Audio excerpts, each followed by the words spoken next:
करते हैं शुरू। लेक्चर नंबर 1 है cell the unit of life का, है ना। तो आप लोग का नया बैच है।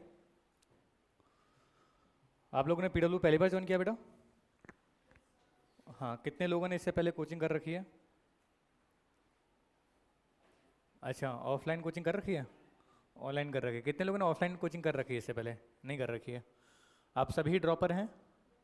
चलो, इस बार नीट में कितने कितने नंबर आए थे जल्दी से बताओ अपना, और एग्जैक्ट बताना। हाँ बेटा, कितने आए थे? दिया नहीं, झूठ नहीं बोलना है, तुम्हारे एग्जैक्ट बताना है। ऐसा तो हो ही नहीं सकता कि दिया नहीं हो। हाँ, दिया नहीं। अगर 0 नंबर भी आए तो बताओ ना, भी 0 नंबर आए, क्या दिक्कत है इसमें? हाँ बेटा, कितने हैं? 331। तेरे कितने हैं बेटा? क्यों भाई? हाँ हाँ बेटा, कितने हैं?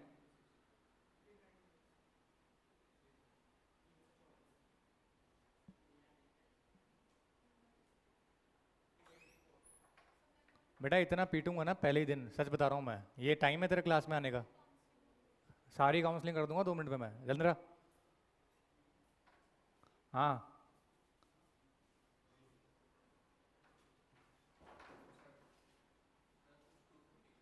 250 की समथिंग मतलब क्या कुछ? क्यों बेटा, ये क्या था मतलब? उन्होंने ऐसे ही बताया था क्या रिजल्ट कि 250 की समथिंग आया है? समथिंग मतलब क्या? ये तेरी ज़िंदगी में कुछ इंपॉर्टेंट है थोड़ा बहुत?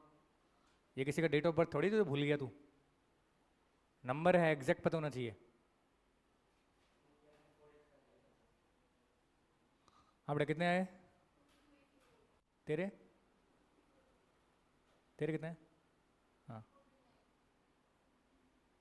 नीट दिया ही नहीं, वाह बहुत बढ़िया। चलो देखो, पहले कल ओरिएंटेशन हुआ होगा आप लोगों का। ओरिएंटेशन में मैं नहीं होऊंगा, है ना। मैं दूसरे बैच में था, उस समय क्लास चल रही थी मेरी। तो मैं तुम्हें बेटा बॉटनी पढ़ाऊंगा।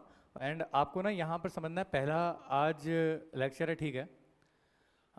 आज हम बेसिक इंट्रोडक्शन वगैरह कर सकते हैं, लेकिन मैं आपको सबसे पहले बताता हूँ कि जो बातें मैं इस पूरे सेशन में आपसे नहीं करूँगा, केवल केवल पहली क्लास में करूँगा, वो ये है कि बेटा आपको ना ये नहीं भूलना है हमेशा से कि हम यहाँ पर मतलब क्यों आए हैं वो तो पता ही है, लेकिन आपको ये भी नहीं भूलना है कि बेटा एक एग्ज़ाम है जो आपको देनी है। तो मतलब एक एग्ज़ाम है जिसकी प्रिपरेशन आप कर रहे हो यहाँ पर, और 1 साल तक आपका और कोई मतलब चीज़ है ही नहीं जिसके पर आपका फोकस होना चाहिए। आप यहाँ पर एक एग्ज़ाम के प्रिपेयर करने आओ बेटा, उस एग्ज़ाम का नाम है क्या? नीट। नीट से क्या बनते हैं बेटा? डॉक्टर। और मेरे को आपको बस यही समझाना है कि जो डॉक्टर है बेटा वो एक बहुत रेस्पेक्टेड प्रोफेशन है, और अगर आप डेडिकेशन के साथ पढ़ते हो और अपनी पूरी मेहनत करते हो, तो मुझे बस आपको इतना बताना था कि नीट एग्जामिनेशन एक बहुत टफ एग्जामिनेशन नहीं है। इसमें सिंपल सी बात यह है कि आपके पास में एक परसिस्टेंस होनी चाहिए कि भैया रोज आप पढ़ रहे हो, काफ़ी है, और कुछ चाहिए नहीं। एक भी दिन अगर आपका ऐसा नहीं निकला नीट के एग्जामिनेशन तक जहाँ तक आपने 6-7 घंटे की पढ़ाई नहीं की हो, अपार्ट फ्रॉम द कोचिंग, हो ही नहीं सकता कि आपका सिलेक्शन ना हो। मेरे को पढ़ाते हुए लगभग 10 साल के समथिंग हो गए हैं, ठीक है। मैं बहुत अर्ली कॉलेज इस टाइम से ऐसे ही पढ़ा रहा हूँ, और बाकी आपको मैं जैसे जैसे अपन क्लासेस बढ़ेंगे you will come to know, मतलब मेरे बारे में और भी चीज़ें पता चलेगी आपको। लेकिन मैं आपको बताता हूँ बेटा, बहुत टाइम हो चुका है मेरे को, एंड पढ़ाते पढ़ाते बहुत सारे बच्चों का सिलेक्शन दिया है। बहुत सारे बच्चे हैं जो मेरे आज के डेट में डॉक्टर्स हैं, अच्छी अच्छी कॉलेजेस में हैं। इस बार मैं यहाँ पर जो नोएडा विद्यापीठ है, वैसे तो मैं पीडब्ल्यू में मेरे को काम करते हुए लगभग जब से शुरू हुआ है पीडब्ल्यू का विद्यापीठ, तब से मैं यहाँ पर हूँ, पीडब्ल्यू में हूँ। इससे पहले मैं जितनी आपकी जो कोचिंग्स आप सोच सकते हो सब में था कहीं ना कहीं। मैं आपको इतना बता रहा हूँ कि विद्यापीठ में भी पिछले साल मैं रांची सेंटर में था, एंड रांची सेंटर से इस बार मतलब हमारे पास ज़्यादा बच्चे थे नहीं वहाँ पर कंपेरेटिव टू नोएडा, तो वहाँ पर से भी लगभग मैं बताता हूँ आपको टोटल 50-55 बच्चों का सिलेक्शन है, जो आपके पास ऑफलाइन में मैं बात कर रहा हूँ। हमारे वहाँ पर 2 सेंटर से मिलाकर के आराम से 50-55 बच्चों का सिलेक्शन है, जो कि बहुत अच्छी बात है। बहुत बड़ा सेंटर नहीं था कि आपके पास में वहाँ पर 6-7-8 हज़ार बच्चे हों। नीट जेई मिला करके मैं बता रहा हूँ टोटल बच्चों का अकाउंट। तो मैं आपको बताता हूँ बेटा क्या है आपके पास में। आपको यहाँ पर भी अगर मैं कहूँगा नीट में मैं क्यों इसको एक बहुत टफ एग्जामिनेशन नहीं बोल रहा हूँ, उसका रीज़न ये है कि बेटा अगर मान लो आपकी रैंक, अगर मान लो आप नीट में कितने बच्चे बैठते हैं लगभग, सर ने बताया होगा 23-24 लाख बच्चे बैठते हैं। अब 23-24 लाख में से अगर मान लो आप आपको कम से कम आधे बच्चों को हटाना है, 50% से ऊपर आना है, तो क्या लगता है आपको कितने नंबर चाहिए? कम से कम 50% नंबर चाहिए ना। 50% बच्चों को कम करने के लिए आपको चाहिए 0 नंबर। अगर आप 0 नंबर भी लेके आते हैं तो भी आप लगभग आधे बच्चों को पीछे छोड़ देंगे, क्योंकि आधे से ज़्यादा बच्चों के नेगेटिव मार्क्स आते हैं। तो मैं आपको एक चीज़ समझा रहा हूँ बेटा कि नीट एग्जामिनेशन में जो रियल कंपटीशन है वो ज़्यादा बच्चों के बीच में नहीं है, वो कम ही बच्चों के बीच में है, और वो आपके पास में बहुत कम बच्चों के बीच में है। लगभग आपके पास में समझ लीजिए बेटा जो शुरुआत के 2-3 लाख बच्चे हैं, मैं बोलूँगा पहले तो मैं लाख ही बोलता था, लेकिन अब जो कंपटीशन बहुत ज़्यादा बढ़ गया है तो मान के लेते हैं कि स्टार्टिंग के जो 2-3 लाख बच्चे हैं उनमें कलेक्शन, उनमें एक सीवियर जो कहूँगा मैं आपके पास में कंपटीशन है। अब आपको क्या करना है बेटा, इतने तो मैं कहता हूँ आपके पास में सीट्स भी हैं। पहले आप सोच रहे थे 24-25 लाख बच्चों से आपका कंपटीशन है, ये घट करके 2-2.5 लाख 3 लाख बच्चे हो गया। लेकिन बात यह है बेटा हर बच्चा कोशिश कर रहा है। ये जो स्टार्टिंग के बच्चे हैं ना, ये मेहनत ज़्यादा करते हैं। अब हमें किस में आना है? स्टार्टिंग वाले बच्चों में। हम भगवान के हाथ जोड़ेंगे, सिलेक्शन करवा दीजिए, और एक बच्चा मेहनत करेगा। आपको क्या लगता है कि भगवान किसकी सुनेंगे? मेहनत वाले की। ऑब्वियस ही बात है, आपको मेहनत करनी है। कितने लोग यहाँ पर बाहर से आकर के हॉस्टल में रह रहे हैं? ठीक है। कितने लोग घर पे से आ रहे हैं? ठीक है बेटा, मतलब बहुत सारे बच्चे घर पे ही से रह रहे हैं, तो कोई दिक्कत नहीं है। बाहर से जो आ रहे हैं उनको मैं बस बताऊंगा बेटा यहाँ पर आकर के बोले कि सर मन नहीं लग रहा है, तो हम यहाँ पर मन लगाने नहीं आए। ठीक है, हमें अपना काम करना है, अपना वक्त है वो निकालना है। और ये ऐसा है कि ये जो एग्ज़ाम है बेटा, ये आपको पूरी मतलब इतनी मेहनत जो आप कर रहे हो ना पढ़ाई में, ये आपको पूरी पूरी उसमें ये आपको पूरी अपनी जो आपकी लाइफ की जर्नी है उसमें पढ़ाई में इतनी मेहनत आपको एक लास्ट बार करनी है।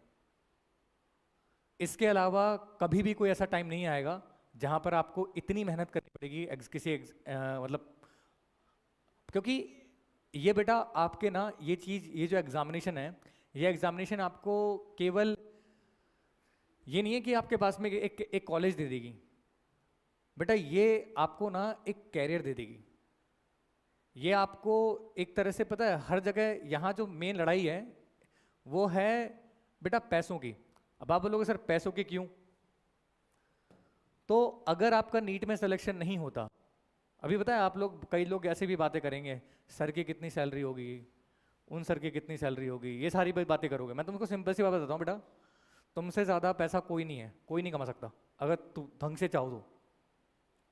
क्योंकि द रीज़न इज, आप अगर 4-5-6 महीने मेहनत कर लें तो एक मेडिकल कॉलेज में जाने के लिए अगर आपका नहीं हुआ तो आप प्राइवेट चूज करेंगे। और प्राइवेट के अंदर में क्या फीस रहती है बेटा? लगभग आजकल तो पहले 1 करोड़ बोलते थे, पर 1 करोड़ 20 लाख। अरे आ रहा है समझ में?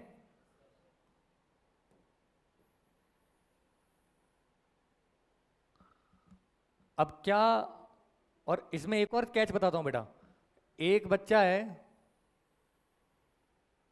जो पूरी मेहनत करेगा और उसे गवर्नमेंट जॉब मिल जाएगी, गवर्नमेंट कॉलेज बोल रहा हूं, गवर्नमेंट कॉलेज मिल जाएगी, और वो आपको गवर्नमेंट कॉलेज नहीं मिलेगी तो आप यहां पर जाओगे, और यहां पर जाने के बाद आपको उससे घटिया कॉलेज मिलेगा। तो उस घटिया कॉलेज के लिए आप 1 करोड़ से ज़्यादा रुपए देंगे, और वो बंदा वहां पर फ्री में, लगभग फ्री में, इससे और ये पैसे दिए बिना डिग्री कर लेगा। तो बेटा आप बताओ, अगर आपने गवर्नमेंट एग्जाम निकाल लिया तो इन शॉर्ट आपने कितने पैसे बचा लिए? 1.5 करोड़ रुपए के समथिंग। अगर आप ब्याज लगा के इसको देखेंगे 5 साल में, अगर आप इंटरेस्ट करके देखेंगे तो 2-3 करोड़ रुपए बैठेंगे। तो बेटा आप समझिए ये पूरी लड़ाई पैसों की है। आप 6, 7, 8 महीने की जो 9 महीने की जो आपके पास में अभी बच रहे हैं प्रिपरेशन के, अब ये मान लीजिए साल मान लेता हूँ, इन 9-10 महीनों में आप इतने पैसे कमा सकते हैं अगर आप एक एग्ज़ाम क्लियर कर लेते हो। और मुझे नहीं लगता कि आपके घर वालों ने इतने पैसे जमा करके रख लिए हैं अलग से, रख लिए हैं बेटा अलग से, और आप मात्र 5-6 महीनों में कर सकते हैं ये काम। तो ये है कि इसमें कंपटीशन क्यों है, क्योंकि शुरुआत के मैंने कहा कि रियल कंपटीशन आपके पास में सब में नहीं है। फॉर्म भर के आ गए हैं, उनको कुछ पता नहीं है, लेकिन रियल कंपटीशन शुरुआत के 2-3 लाख में है। और जो शुरुआत के जो 1 लाख बच्चे हैं ना बेटा, ये शुरुआत के सही कंपटीशन तो इनसे ही है। ये शुरुआत के जो 1 लाख बच्चे हैं, इन्हें पता है कि ये क्यों पढ़ रहे हैं, इन्हें पता है कि भैया अगर हो गया तो ये चीज़ हाथ लग जाएगी। और मात्र आपने 2-1 हज़ार रुपये का फॉर्म भरेंगे और फॉर्म भर के एग्जाम देंगे और इतने पैसे उनके अकाउंट में आ जाएंगे। अकाउंट में नहीं आएंगे, समझ जाओ। एक्चुअली ये तो मैं कम बता रहा हूँ आपको, ये तो मैं बहुत कम बता रहा हूँ आपको। द रीज़न इज़ क्योंकि उसके बाद में जो MBBS है बेटा, वो एक अलग ही आप समझ रहा हूँ प्रोफेशन है, जिसके अंदर में अगर मैं कहूँगा कुछ लोग आपके दोस्त इंजीनियर बनेंगे और एक इंजीनियर आ जाएगा यहाँ पर, तो उसे बुलाया जाएगा कि भैया आपके पास में आए हैं विकास जी, या फिर आपके पास में कोई भी है उसका नाम होगा राहुल जी, लेकिन आपको बुलाया जाएगा डॉक्टर बनने के बाद, क्या डॉक्टर जी या डॉक्टर साहब? डॉक्टर साहब। उसको नहीं बोलेंगे इंजीनियर जी आइए आप, पर आपको क्या कहा जाएगा? डॉक्टर साहब। तो it's a profession which brings respect, which is highly respected in our society. And कोई भी चीज़ है बेटा, उसे करने के लिए अगर कोई इतनी ऐसी चीज़ है तो उसके लिए हमें मेहनत करनी पड़ेगी। If it was easy then everybody would do it ना। It is not easy, it is difficult, but if you do a difficult thing your reward is also going to be greater. Simple सी बात है। अरे नहीं आया समझ में? बहुत ऑब्वियस सी बात मैं बता रहा हूँ आपको।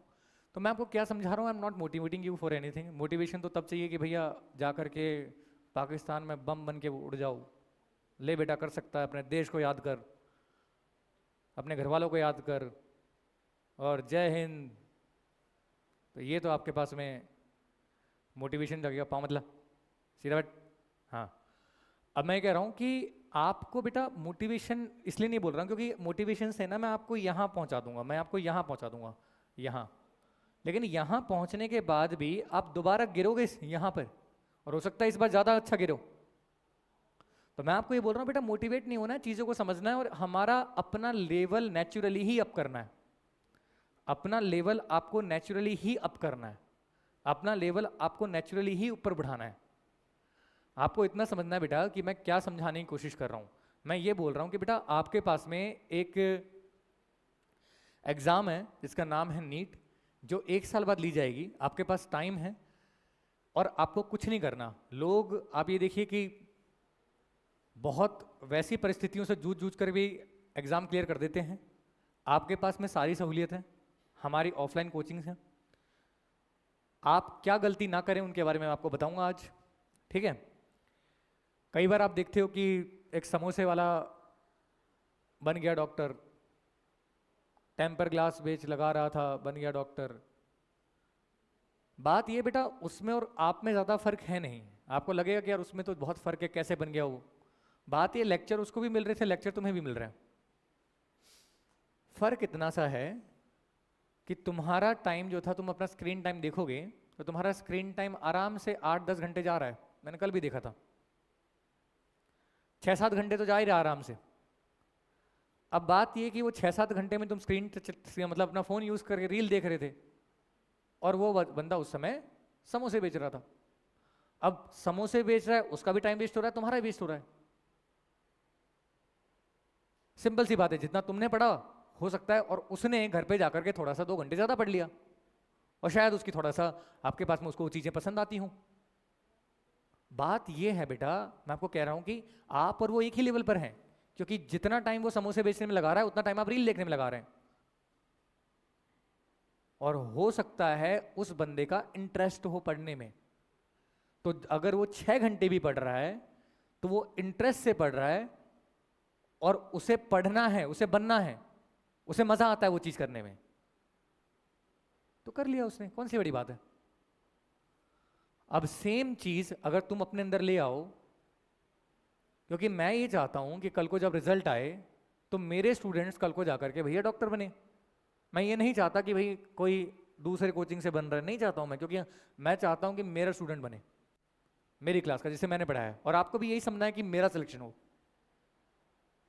तो मैं आपको क्या बता रहा हूं, आपको करना क्या है, पहले तो इस चीज को दिमाग से निकाल देना है, ये बहुत घटिया सोच है कि मुझे अपने माँ बाप का नाम रोशन करना है। आप अपने माँ बाप को दिखाने के लिए नहीं पढ़ रहे हो, ना तुम अपने रिश्तेदारों को दिखाने के लिए पढ़ रहे हो, ना ही आपको किसी को दिखाना है। जब तक ये सोच दिमाग में रहेगी कि हमें अपने मम्मी पापा को लिए करना है, कुछ ये करना है, घर के में मैं ही हूँ, पैसे कमाने हैं, ये तो मैंने एक बता दिया कि आप कल को जाकर के कहीं बात करो कि इस तरीके से भाई इस सर की इतनी सैलरी है, उसकी इतनी सैलरी है, उसमें टाइम वेस्ट करो, इससे बढ़िया खुद पर देखो कि तुम 6 महीने में इतने कमा सकते हो। ये तो मैंने उसके लिए बताया, पर मैं आपको बताता हूँ रियल मोटिवेशन ये नहीं है। रियल मोटिवेशन है कि मैं डॉक्टर बनना चाहता हूँ क्योंकि मुझे डॉक्टर बनना है, मुझे पढ़ना है क्योंकि मुझे पढ़ना पसंद है, मुझे पढ़ना है क्योंकि मुझे फिजिक्स अच्छी लगती है, मुझे केमिस्ट्री अच्छी लगती है, मुझे बायोलॉजी अच्छी लगती है, मुझे बॉटनी पसंद है, मुझे जूलॉजी पसंद है, इसलिए मैं डॉक्टर, इसलिए मैं पढ़ना चाहता हूँ।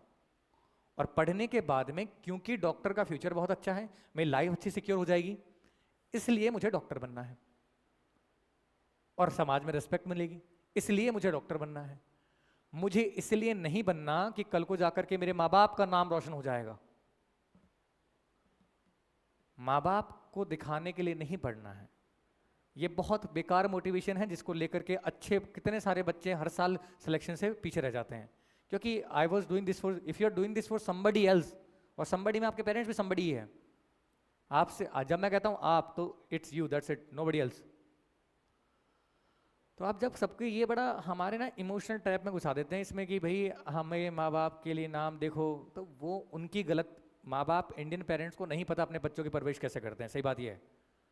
लेकिन सही बात ये है बेटा, मैं आपको ये बताता हूँ कि आपको अभी किसी के लिए नहीं करना, किसी को प्रूव नहीं करना। पहले ये डिसाइड करो कि मुझे पढ़ना है। मैं पढ़ता क्यों हूँ? क्योंकि मुझे खेत में मुझसे काम नहीं होता। हो सकता है तुम्हारे पास खेती ना हो, क्योंकि मुझे कल को जाकर के मुझे कहीं कंस्ट्रक्शन साइट पे काम नहीं करना, ना ही मुझसे टेलीकॉलिंग पे कॉल जॉब्स होती हैं, ना ही मैं जाकर के बैंक में बैठ करके कस्टमर से लेन देन कर सकता हूँ, वो सब मुझे नहीं पसंद। मुझे डॉक्टर बनना है, मुझे पढ़ाई पसंद है। अगर आपने डिसाइड कर लिया कि तुझे क्यों डॉक्टर बनना है या फिर पढ़ना क्यों है, तो बेटा आपका 90% काम हो चुका है। अब आपको 10% काम करना है कि भाई मैं पढ़ाई कर सकता हूँ, मैं पढ़ाई इसलिए कर रहा हूँ क्योंकि मुझे पढ़ाई ही करनी है और पढ़ाई मुझे पसंद है। अपार्ट फ्रॉम ऑल जो काम दुनिया में है उससे बढ़िया मुझे पढ़ाई लगती है, और पढ़ाई करके मैं डॉक्टर बनना चाहता हूँ। और डॉक्टर बनने के लिए मुझे एक एग्जाम देनी पड़ेगी, कौन सी बेटा? नीट एग्जामिनेशन, और उसे मुझे क्लियर करना है, और उसकी लगेगी मेहनत, और वो मेहनत करने के लिए मैं तैयार हूँ। कल को जाकर अगर पानी पूरी का ठेला खोलना है उसमें भी मेहनत लगेगी, कंपटीशन उसमें भी है। मेरे को बात यह है कि कंपटीशन तो लाइफ में हर जगह है। अगर आप एक नॉर्मल दुकान खोलोगे तो भी उसमें कंपटीशन है। तो मैं क्योंकि पढ़ाई में अच्छा हूं, मैं चाहूंगा कि मैं इस कंपटीशन को किस में करूं? पढ़ाई में। That's it. माँ बाप तो मेरी खुशी में अपनी खुशी ढूंढ लेंगे, वो तो आपके पास में सेकेंडरी थिंग है। हाँ अच्छी बात है, मेरा सिलेक्शन हो जाएगा तो बिकॉज ऑब्वियस है कि भाई मेरे घर वाले खुश होंगे, अच्छी बात है। लेकिन क्या हो गया इससे? क्या आपको इसलिए करना है कि तुम्हारे माँ बाप जाकर के बगल वाले में जाओ, अच्छा बगल वाले बच्चे के पास जाओ, पूछे मेरे बच्चे का सिलेक्शन हो गया, तुम्हें ये तुम्हारा मोटिवेशन है? ये मोटिवेशन है तुम्हारा कि जाकर के पड़ोसियों को जाकर के वही, हाँ मेरे बच्चे का सिलेक्शन हो गया? ये बड़ा फालतू मोटिवेशन है, मैं सीरियसली बता रहा हूँ। और ये आपको कहीं का नहीं छोड़ेगा। इवन अपने घर वालों से फ़ोन करके बोल देना कि I am doing this for my self. अगर मेरा होता है तो अच्छी बात है, और नहीं होता है तो कोई बात नहीं। लेकिन अगर मैं मेहनत करूंगा तो ऐसा होगा ही नहीं कि मेरा नहीं होगा, क्योंकि मैं खुद बता रहा हूँ आपको, 10 साल मुझे पढ़ाते हो गए, ऐसा मेरे को कभी एक लड़का नहीं मिला जो मेहनत करता होगा और उसका सिलेक्शन नहीं हुआ होगा। कोई मिला ही नहीं मेरे को अब तक ऐसा जिसने भी मेहनत की है। बात ये है कि धीरे धीरे, मुझे पता है कि अभी मैंने बता दिया है, होता यही है कि पहले दिन सब मोटिवेट रहते हैं, धीरे धीरे उसके बाद में पता चल जाता है कि हाँ भाई अपने आप ही, यार हमसे नहीं हो रहा। और फिर उनका फ़ोन निकाल के देखोगे तो हाँ, तो 10 घंटे 12 घंटे 14 घंटे रील्स में जा रहे हैं। स्नैपचैट, इंस्टाग्राम, फेसबुक, ऐसा कोई ऐप ही नहीं छोड़ा भाई जिसके अंदर में भाई का लॉगिन क्रेडेंशियल्स ना हो। तो मैं आपको ये बस इतना बता रहा हूँ बेटा कि किस तरीके से आपके पास में ज़िंदगी चलती है। ठीक है, आपके पास एक अच्छा मौका है, आपको किन चीज़ों से दूर हटना है। और अभी आप क्या बोलते हैं, ड्रॉपर हैं, तो मैं आपको कुछ चीज़ें बताऊंगा जो आपको नहीं करनी है। ध्यान देंगे। सबसे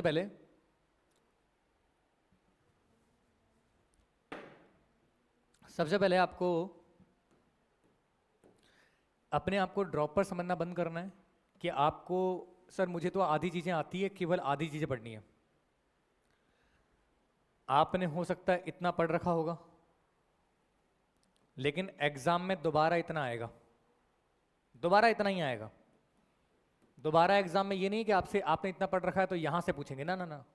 अगर मैं कहता हूं आपके पास में ये लेवल है, यहां पर नीट का लेवल है, और आपने इतना पढ़ रखा है इस बार, और आप बोलोगे कि, और इस बार ऑब्वियस सी बात आपका नहीं हुआ, तो आप बोलोगे कि सर अगली बार तो मैं यहां से शुरू करूंगा। नहीं, अगले टेस्ट में, अगली जब एग्जाम होगी तब तेरा सिलेक्शन इसलिए नहीं हुआ क्योंकि तूने ये जो पढ़ा था ना यहां से यहां तक, इसमें ही कुछ गड़बड़ थी, इसमें ही कुछ गड़बड़ थी। इसलिए तेरे को करना ये पड़ेगा कि तेरे को दोबारा से सब कुछ भूल करके, मैं कहता हूं बेटा सब कुछ भूल करके दोबारा से तेरे को यहां से अलग शुरुआत करनी पड़ेगी, अलग से, और दोबारा से जीरो से शुरू करके फिर तू पास करेगा। मतलब मैं ये कहना चाहता हूं कि आपको ये नहीं समझना कि मैं ड्रॉपर हूं तो मैं कुछ चीज़ों को यहां पर छोड़ दूंगा या फिर मैं कुछ चीज़ों को यहां पर नहीं करूंगा।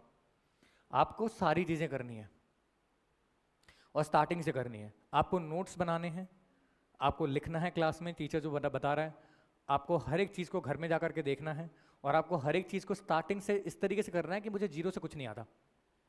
सर मुझे कुछ आता है, मैं हवा में बैठ के करूँगा, ये बारी बातें। तो मैंने आपको कुछ चीज़ें बताई हैं, नोट करना। पहली चीज़ क्या बोला बेटा मैंने आपको, क्या बोला मैंने, शुरुआत से सारी चीज़ें करनी है, खुद को ड्रॉपर की तरह ट्रीट नहीं करना है। आपको अपने आप को एक फ्रेशर की तरह ट्रीट करना है कि मैं शुरू से पढ़ रहा हूँ। समझ में आ गया? चलो पहला ये हो गया। दूसरा बेटा आपको ये समझना है कि आपके पास में, यहाँ पर मैं कहता हूँ सेकंड जो पॉइंट है बड़ा इंपॉर्टेंट है, वो ये है बेटा कि आपका दिमाग है ना आपको कई बार बोलेगा कि यार कोचिंग में नहीं चलते हैं, मैं घर पे पढ़ लेता हूँ। और ये बहुत बार होगा जब आपके पास में एग्जाम पास आती जाएंगे। ये बात को आज नोट कर लेना। आपका दिमाग बहुत ज़्यादा पावरफुल है। जब आप दिमाग को पढ़ने, जैसे तुम जिम कभी जाते हो, देखा है लोगों को, और तुमने देखा होगा कि वो जाते हैं फिर जाना छोड़ देते हैं कुछ दिनों के बाद, क्योंकि दिमाग को ना, अपना दिमाग, उसको जब लगता है कि मसल्स में दर्द हो रहा है तो बोलता है कि छोड़ना यार। दिमाग अपने बॉडी को बेवकूफ़ बनाता है कि छोड़ो छोड़ो छोड़ो, आज नहीं, कल करेंगे, और वो कल कभी नहीं आता। लेकिन जब आप क्लास में आते हो तो क्लास में तो आप किसको ट्रेन करने आ रहे हो? ब्रेन को। जब आप ये वाली मसल्स को ट्रेन करते हो और दिमाग तुम्हें बेवकूफ़ बना देता है, जब तुम दिमाग की मसल्स को ट्रेन करोगे तब तो उसको और दर्द होगा। तब वो आपको कितना बेवकूफ़ बना सकता है? तो आपको इतना बेवकूफ़ बनाएगा कि यार छोड़ो ना, मैं घर में अच्छा पढ़ाई हो रही है, मेरे घर में अच्छी पढ़ाई हो रही है। किसी दिन ऐसा होगा कि तुम्हें ना कोचिंग आना मिस कर दोगे तो तुम घर में पढ़ने पे लग जाओगे, और तुम्हारी रियल में उस दिन पढ़ाई अच्छी होगी, और तुम्हारा दिमाग तुम्हें बेवकूफ़ बना देगा, अच्छा घर में तो अच्छी पढ़ाई हो रही है। और फिर तुम 1-2 दिन क्लास मिस करोगे और तुम्हें पता नहीं चलेगा कि वो 2 दिन का वो जो मोटिवेशन था वो किस तरीके से फुस हो गया, और आप घर में भी नहीं पढ़ रहे हो और कुछ भी नहीं कर रहे हो ज़िंदगी में। तो चाहे कुछ भी हो जाए, हमें क्लास मिस नहीं करनी है, एक भी क्लास मिस नहीं करनी है। हमें कोचिंग में एक भी दिन क्लास मिस नहीं करनी है। अगर मान लो आंधी तूफान आ रहा है, बाढ़ आ रही है, तो कोचिंग ही उस दिन बोल देंगे कि अभी हम बंद रख रहे हैं। नहीं तो आपको किसी भी सूरत में, जिस दिन आपने कोचिंग में एक भी दिन मिस कर दिया, आप समझ जाओ कि आप भटक गए हो। अब उसी दिन समझ लेना कि ये तुम्हारी जिंदगी का सबसे बड़ा, एक बार नीट की तैयारी में तो अब तुमने सबसे बड़ा ब्रेक लगा दिया उस दिन। चाहे उस दिन तुमने घर में पढ़ाई कर ली, बट उस दिन समझ लेना कि अब तुम्हारा नीट में नहीं होगा। सर क्यों बोल रहे हो आप ऐसा? क्योंकि मेरे को बेटा यहाँ पर मैं इतने सालों से पढ़ा रहा हूँ इस इंडस्ट्री के अंदर में, और हर साल लगभग 7-8-10 बैचेस के समथिंग मैंने लेता हूँ। अब ये इतने बैचेस में हर एक बैच में इतने बच्चे होते हैं और हर एक बैच से एक एक्सपीरियंस मिलता है। तो एक साल में लगभग मुझे 7-8 साल का एक्सपीरियंस मिल जाता है हर एक बैच से, क्योंकि जनरली कई जगह कई टीचर्स एक साल में एक ही बैच लेते हैं और मैं एक बार में 7-8 बैच लेता हूँ। तो एक बार में एक साल में कितने साल का एक्सपीरियंस मिल गया? 8 साल का। और पढ़ाते पढ़ाते सर आपको 10 साल हो गई है, सर आपको कितना एक्सपीरियंस हो चुका है? बहुत तगड़ा। तो मेरे को पता है हाउ थिंग्स आर डन। बच्चा किस तरीके से लास्ट में आते आते क्लास आना बंद कर देगा, फिर आपके पास में अच्छा, हमारे यहाँ तो पीडब्ल्यू में एक और फैसिलिटी है कि भाई लेक्चर्स आपको मिल जाते हैं। तो आप बोलोगे अच्छा हम तो घर पे लेक्चर्स देख लेंगे, इसमें भी जाएगा। तो आप ये समझिए बेटा, ये सारे काम अगर घर में बैठ के हो जाते तो कोचिंग इंडस्ट्री के अंदर में लोग अभी इतना एडमिशन्स नहीं लेते, लोग घर पे से पढ़ लेते। घर पे से पढ़ना पॉसिबल नहीं है। द रीज़न इज हम एक मशीन नहीं है। क्लास में जो पढ़ाई होती है बेटा, वो ऑनलाइन स्टडीज़ उसका मुकाबला कभी नहीं कर सकती। क्लासरूम स्टडी हमेशा से डिफरेंट है और आपके पास मैक्सिमम रिजल्ट्स यहीं से आते हैं। हाँ, आपको कुछ रिजल्ट्स वहाँ से भी मिलेंगे, कुछ मिलेंगे। ज़्यादातर आपको कहाँ से मिलेंगे बेटा? ऑफलाइन से। तो offline is the best mode of study, और आपको पता है प्रूवन मोड ऑफ स्टडी है। सालों से लोगों ने पढ़ के देखा है and this is proven mode है, इसमें कुछ आपको बहस करने की बात नहीं है। आपको मैं बताता हूँ, आपको क्लास में आना है, क्लास में सुनना है, क्लास में टीचर की बातें सुननी है, टीचर ने जितना कहा उतना करना है। मैंने कहा था कि मुझे एक्सपीरियंस है अच्छे से कि क्या करवाना है आप लोगों से, आपको केवल उतना करना है, आपका सिलेक्शन हो जाएगा। इनफैक्ट मेरे सब्जेक्ट में तो आपको 180 में से 180 आ जाएंगे। जब मैं बॉटनी की बात करता हूँ तो बॉटनी के अंदर बेटा आपको क्लास में ही सारी चीज़ें समझनी है, आपको क्लास में ही सारी चीज़ें समझनी है, आपको घर जाकर के नहीं देखना है। और हमेशा ध्यान रखना बेटा, हमें मैक्सिमम टाइम देना है फिजिक्स और केमिस्ट्री को। मतलब हमें मैक्सिमम टाइम देना है किसको? फिजिक्स और केमिस्ट्री को। बॉटनी जूलॉजी हमें क्लास में ही खत्म करनी है। सर ने पढ़ा दी क्लास में ही खत्म होगी, दैट्स इट। इसके अलावा कुछ नहीं करना आपको। तो आई होप कि यू हैव अंडरस्टूड कि मैं क्या कहना चाह रहा हूँ बेटा। अरे आया समझ में? आई होप कि आपको समझ में आ गया कि मैं क्या कहना चाह रहा हूँ, कि आपको क्या करना है क्या नहीं करना है। क्लियर है बेटा इतना सब? तो मैं क्या समझा रहा हूँ आपको कि बेटा हमें ना इतना समझना है कि ये एक एग्जामिनेशन है जो साल में एक बार कंडक्ट होगी और आपको दूसरा मौका अगले साल मिलेगा। हमें दूसरा मौका नहीं लेना है, हमें एक मौके में एग्जाम क्लियर करनी है। हमें ये अपने लिए करना है, हमें जीरो से करना है। हमें कहाँ से करना है बेटा? जीरो से करना है। और उसके बाद में हमें कोचिंग आना नहीं छोड़ना है, एक भी दिन की एब्सेंट नहीं चाहिए मुझे। उसके बाद एक लास्ट और मतलब एक बहुत इंपॉर्टेंट बात है बेटा, ये जो मैं आपको बताऊंगा, कि उस बच्चे का सिलेक्शन होता है, हमेशा उस बच्चे का सिलेक्शन होता है जो एक दिन में चारों सब्जेक्ट पढ़ता है। समझ में आया बेटा मैंने क्या बोला? ये सबसे इंपॉर्टेंट बात है, हमेशा ध्यान रखना।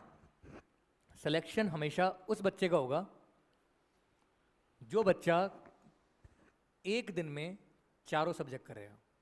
आप लोग में से कितने लोग हैं जो एक दिन में चारों सब्जेक्ट करते हैं या किया है कभी? किसी ने नहीं किया।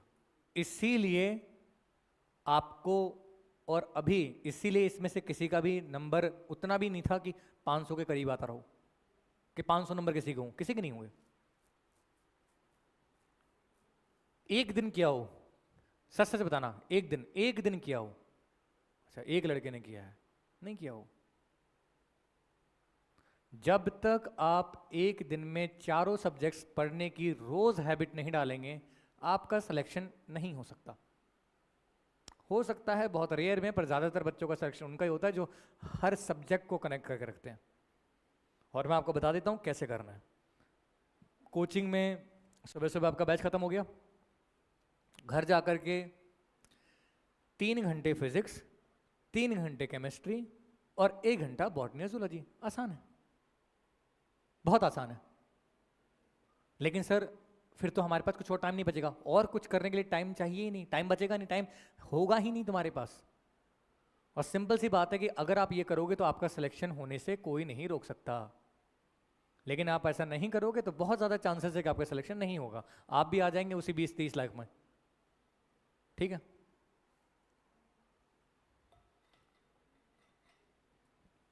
मैं आपको एक चीज़ बता रहा हूँ बेटा,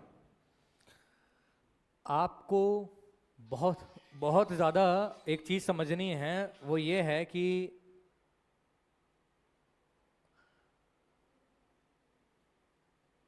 हाँ, आपको ये चीज़ समझनी है बेटा कि नीट एग्जामिनेशन के अंदर में हमें करना क्या है। सबसे पहले किसके लिए पढ़ाई करनी है? किसके लिए करनी है? मम्मी पापा के लिए, खुद के लिए, अपने लिए। That's it. सबसे बड़ा मोटिवेशन ये है कि I want to succeed, that's it. दूसरा क्या बोला बेटा मैंने, शुरू से पढ़ना है या फिर बीच से पढ़ना है? शुरू से। तीसरा मैंने क्या कहा बेटा, आपको रेगुलर क्लासेस लेनी है नहीं लेनी है? Regular classes. और चौथा मैंने क्या कहा, हर एक दिन चारों सब्जेक्ट्स पढ़ने हैं। ये अगर आपने 4 चीज़ें मेरी मान ली, ठीक है, और आप तो 4 में से एक चीज़ तो आपकी यही थी कि मम्मी पापा के लिए, खुद के लिए पढ़ना है, तो उसमें तो कुछ करना है नहीं, खाली अपने दिमाग को माना है, तो 3 चीज़ें ही बची आपके पास में। रेगुलर क्लासेस आना है, जीरो से स्टार्ट करना है, चलो जीरो को भी छोड़ दो आप, जीरो से तो करना ही है।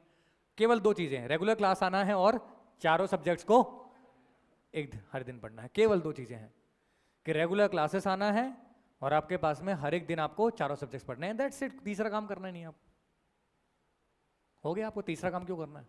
केवल आप इतना अगर करें तो आपका नीट में सिलेक्शन हो जाएगा, मैं आपको बताता हूं। उसके बाद ऐसा नहीं होगा कि आपका नीट में सिलेक्शन नहीं हुआ, ये मैं आपको बता देता हूं, इतना मैं आपसे कह सकता हूं। अब आप अगर इतना कर सकते हैं तो दैट्स इट, मतलब आपको उतना ही करना है। तो क्या नीट एग्जामिनेशन अब आपको टफ लग रही है? लग रही है टफ? अरे टफ लग रही है, ठीक है, यस सर, तो अच्छी बात है, कोई बात नहीं। टफ का मतलब कहाँ कहाँ दिख रही है तुमको, टफ कहाँ दिख रही है? बेटा तू कब एग्जाम दे दिया, पेपर दे दिया? हाँ, अभी तेरे सामने पेपर रखा हुआ है, अभी अभी पेपर कितने दूर रखा हुआ है? तो रुक जा ना तब तक। अभी आपके पास में मैं क्या बोल रहा हूँ, नीट एग्जामिनेशन आपको, तूने तूने अभी 6 घंटे दिए हैं, रोज 4 सब्जेक्ट पढ़े हैं, हर दिन 4 सब्जेक्ट पढ़े हैं? नहीं पढ़े हैं। आपने अभी क्लासेस अटेंड करी हैं? नहीं करी हैं। अगर आप 4 घंटे रोज 4 सब्जेक्ट्स पढ़ें और अगर आप रोज क्लासेस आएँ और आपको अभी, क्योंकि पहला दिन है तो आपको लगेगा कि हाँ डिफिकल्ट है, हो सकता है आपको पढ़ेंगे पढ़ते पढ़ते और ज़्यादा डिफिकल्ट लगेगा। स्टार्टिंग में आपको चीज़ें डिफिकल्ट लगेंगी, ऑब्वियस सी बात है, नहीं लगेंगी तो दिक्कत है। बात यह है कि नहीं लगेगी तो दिक्कत लगेगी आपको, क्योंकि आपने कभी तक 4 सब्जेक्ट्स एक दिन पढ़ने की तो कोशिश की नहीं कभी। जब आप स्टार्टिंग में कुछ चीज़ों करोगे, अगर आप पानी के अंदर में भी, ठंडे पानी में भी अगर आप पाँव डालोगे तो स्टार्टिंग में ठंडा लगेगा, तो ऑब्वियस सी बात है, लेकिन कुछ समय के बाद में आदत हो जाएगी। तो मैं आपको चाहता हूं कि आपको आदत लगने में कम से कम 2 महीने लगेंगे, पर मैं आपसे इतना चाहता हूं कि अभी, अब मैं आपसे वैसे नहीं बुलवाना चाह रहा कि भैया नीट एग्जामिनेशन आसान है, मुझे बोल दो, नहीं तुम्हें डिफिकल्ट लग रही है कोई बात नहीं, आप मुझे बस इतना बोलो कि 2 महीने तक सर हम, जो आपने बोला 4 घंटे, मतलब चारों सब्जेक्ट्स 3-3 घंटे, 4-4 घंटे नहीं, 3-3 घंटे हम पढ़ेंगे, रोज पढ़ेंगे सर हमें। और मैं आपको बताता हूँ बेटा, मुझे वो क्लास में मैंने पढ़ा दिया, आपको यूट्यूब से लेक्चर देखना है, कहीं से भी नॉलेज लेना है, नॉलेज कहीं से भी ले सकते हो, कोई दिक्कत नहीं है। हमारे भी लेक्चर्स आपको बार बार ऑनलाइन में मिल जाएंगे, आपके ऐप पे आ जाएंगे, तो आपको कहीं से भी आपको दिमाग लगाना है, कहीं से भी आपको नॉलेज लेना है, इट्स अप टू यू। आपको कैसे भी करके अपने फिजिक्स और केमिस्ट्री को अभी मैक्सिमम टाइम दे करके स्ट्रॉन्ग करना है। अगर आपने फिजिक्स और केमिस्ट्री को स्टार्टिंग में अभी टाइम नहीं दिया, आप पूरे साल कुछ नहीं करोगे। मैं आपको बता देता हूँ, अभी भी मैं बता देता हूँ कि अगर आपने स्टार्टिंग के डेज में फिजिक्स एंड केमिस्ट्री पर ध्यान नहीं दिया, बैकलॉग हो गया, गए आप काम से। मैं तो उल्टा आपको बताऊंगा कि आपको फिजिक्स और केमिस्ट्री नहीं आ रही है समझ में, तो हो सकता है कि आपका 10th का कुछ रह गया हो सकता है आपका 9th का कुछ रह गया हो, आप करते रहिए मेहनत, आप कभी 10th का लेक्चर निकाल लिया कोई, कभी देखते देखते फिर अपन 11th के लेक्चर निकाल लिए, कहीं से भी कुछ समझ में आया, टीचर तो क्लास में पढ़ा ही रहा है, हमने अपने से भी दिमाग से कुछ ले लिया। This is how you succeed. Last में आकर के सिंपल सी बात है, बोलोगे सिलेक्शन नहीं हुआ, है ना, बहुत लोगों को उससे फर्क नहीं पड़ेगा। आपका सिलेक्शन नहीं होगा, इसका मेन फर्क आपसे पड़ेगा बेटा, आपको ही समझना है, और ज़्यादा लोगों को इससे कुछ ज़्यादा उतना होगा भी नहीं। आपके घर वालों को दुख होगा, लेकिन मेन दुख आपसे बड़ा दुख किसी को नहीं है।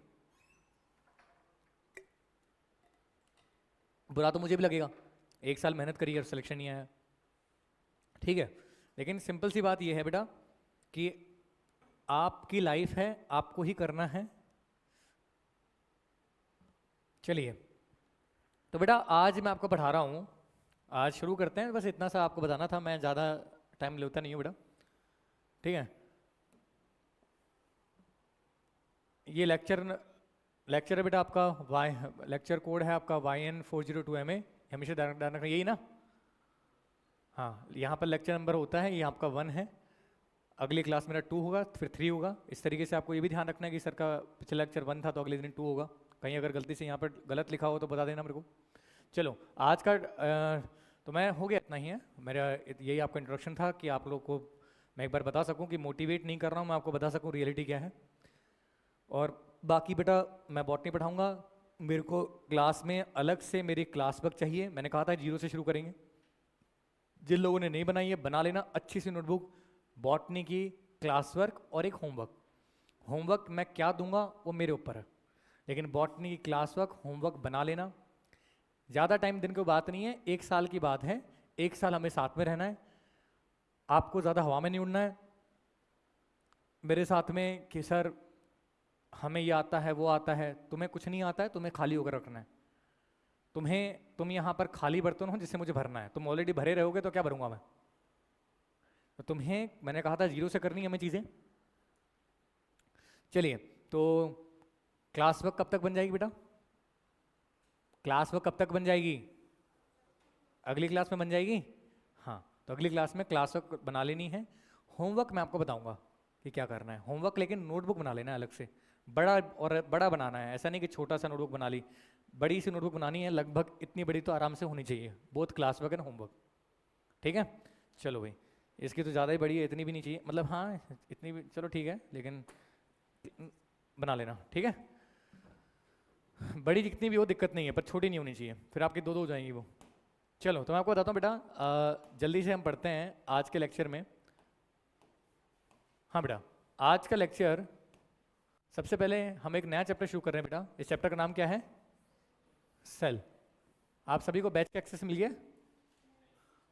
आपके फ़ोन नंबर पे आप लॉगिन करोगे तो वहाँ पर आप अपने ऐप पे जाओगे तो वहाँ पर बैच दिख जाएगा आपको, ठीक है बेटा। तो वहाँ पर आपको जो भी ये लेक्चर आ रहा है, रिकॉर्ड हो रहा है, ये आपके पास में आपके बैच में पुश हो जाएगा, ये मतलब आपके बैच में आ जाएगा ये लेक्चर, ऐसे कैसे, ठीक है।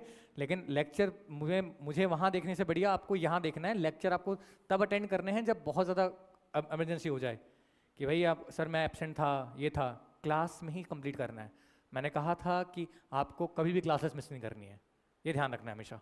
चलिए बेटा, चलिए, तो मैं कहता हूँ बेटा मेरे पास में आज हम पढ़ाएंगे क्या? Cell the unit of life, ठीक है भाई।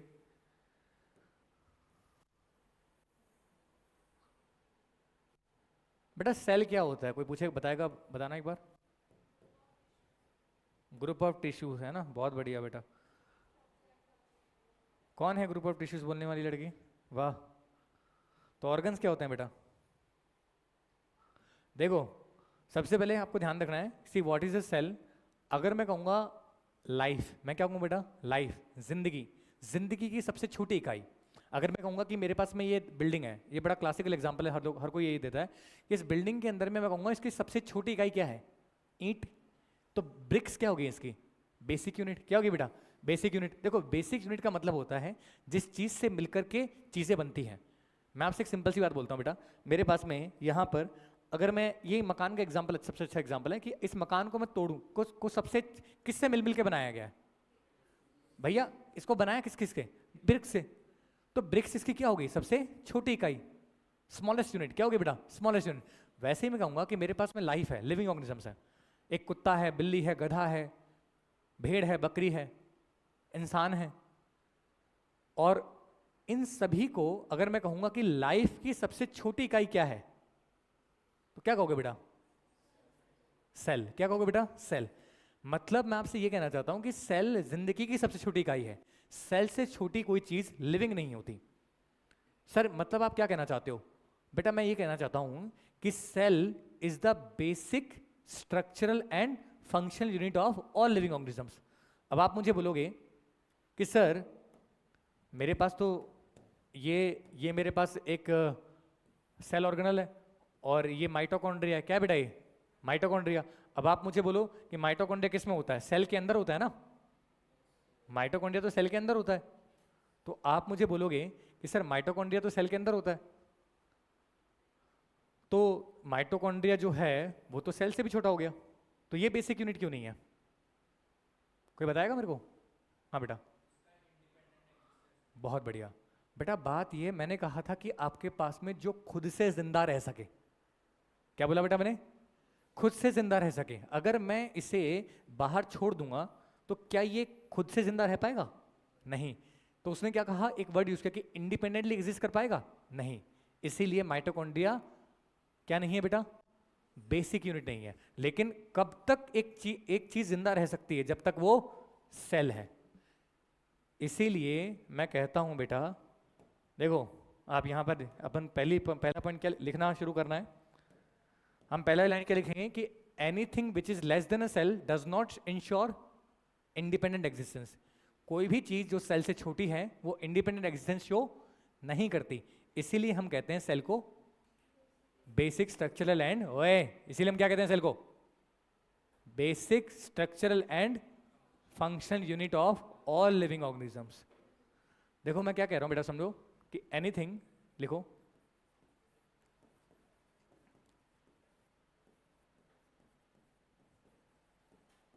less than a cell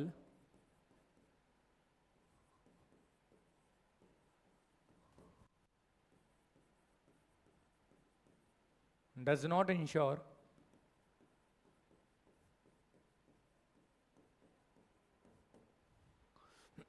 independent living.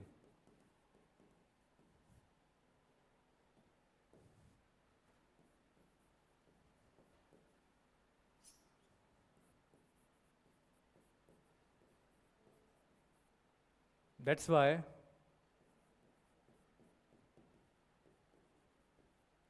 cell is the basic structural and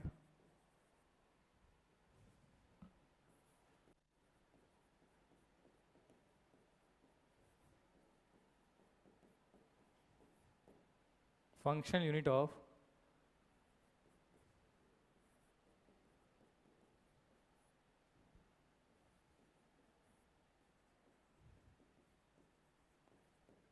all living organisms.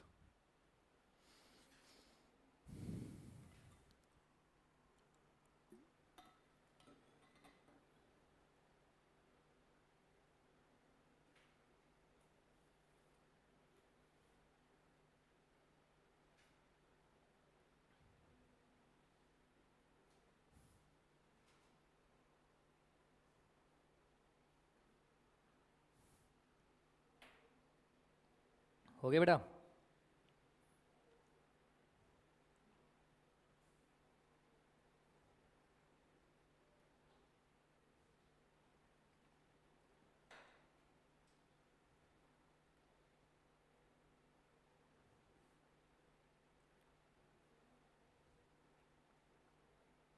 अच्छा आप मुझे बताओ बेटा, कोई पूछेगा आपसे सेल की डिस्कवरी, क्या बोला बेटा मैंने आपको?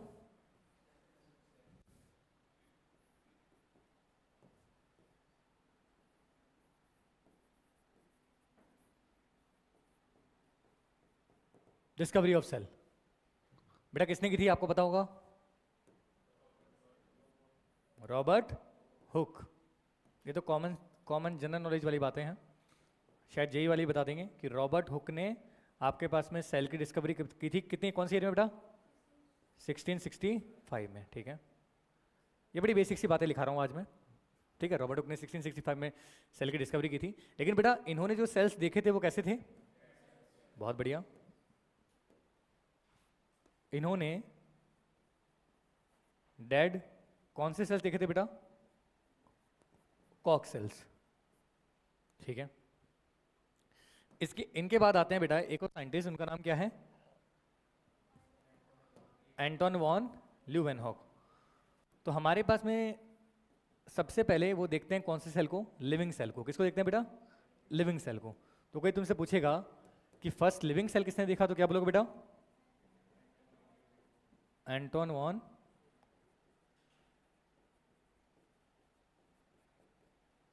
ल्यूवेनहॉक, ठीक है।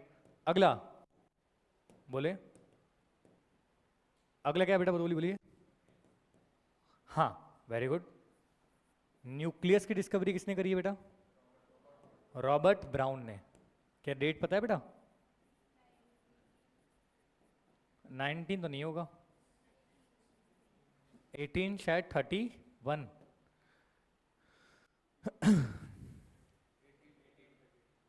1831 ही है।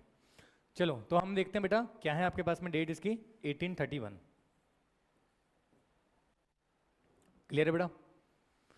देखो सबसे पहले समझिए, सेल की डिस्कवरी किसने करी? रॉबर्ट हुक ने। फर्स्ट लिविंग सेल किसने देखा? Anton von Leeuwenhoek. और न्यूक्लियस किसने देखा? Robert brown. आप एक बात समझिए बेटा, कौन सा ऐसा इक्विपमेंट है, मैं क्या बोल रहा हूं कौन सा ऐसा इक्विपमेंट है जिसमें जितना ज्यादा डेवलपमेंट हुआ उतना ही हमें सेल्स के बारे में ज्यादा पता चला? माइक्रोस्कोप। तो ऑब्वियस सी बात है कि किनके पास में माइक्रोस्कोप कम पावर का होगा? अरे किनके पास माइक्रोस्कोप कम पावर का होगा? रॉबर्ट हुक के पास। ल्यूवेनहॉक का जो वो था माइक्रोस्कोप था वो थोड़ा सा ज्यादा पावर का था। तो उन्होंने पहला लिविंग सेल देखा। इन्होंने तो खाली वो देखा था सेल की आउटलाइन, सेल वॉल से दिख रही थी।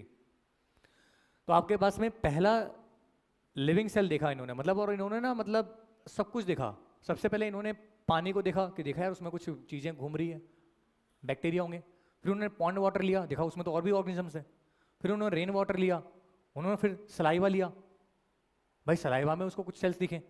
फिर उन्होंने आपके पास में अपना ब्लड लिया, ब्लड में आपको दिखे आरबीसी दिखे। तो इस तरीके से उन्होंने अपना सीमन भी लिया, सीमन को भी देखा, स्पर्म दिख गया। तो मतलब आप ये समझिए बेटा कि मेरे पास में मतलब अगर ल्यूवेनहॉक है वो पहले इंसान है, उन्होंने एक अलग ही दुनिया देखी कि जो हमें दिख रहा है उसके बियॉन्ड भी एक दुनिया है। और तब आपके पास में कौन सा बढ़ाया होगा? माइक्रो ऑर्गेनिजम्स, जो कि बहुत छोटे हैं, हमारी नेकेड आई से नहीं दिखते हैं। ठीक है, हमें ये समझ में आ गया, बहुत बढ़िया। अब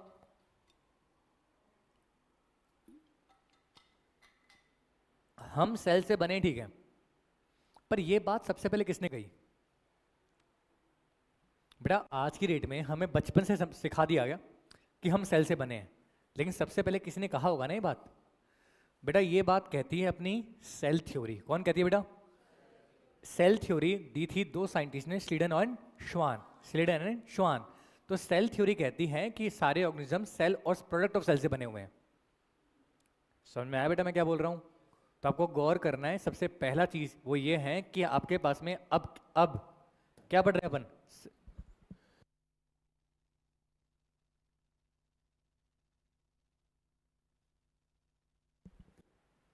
हम पढ़ रहे हैं बेटा सेल थ्योरी। लिख लेते हैं यहां पर हेडिंग।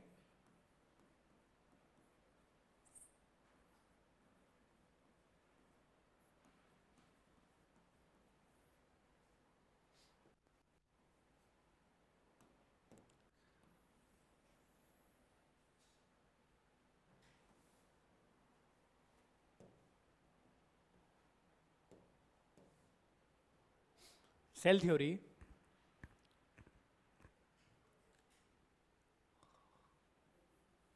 तो दो साइंटिस्ट है बेटा, एक का नाम है स्लीडन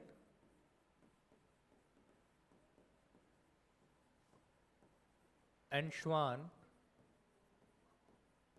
ठीक है। अच्छा, इसमें ना ये लिख लेना, श्रीडन कौन है?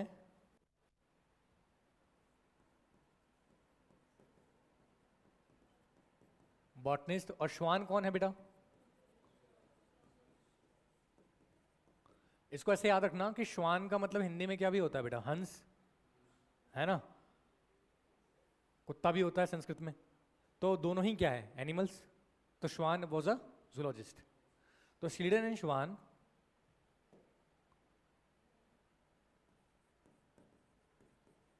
stated that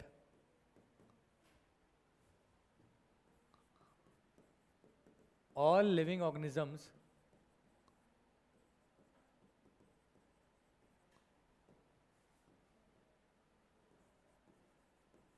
are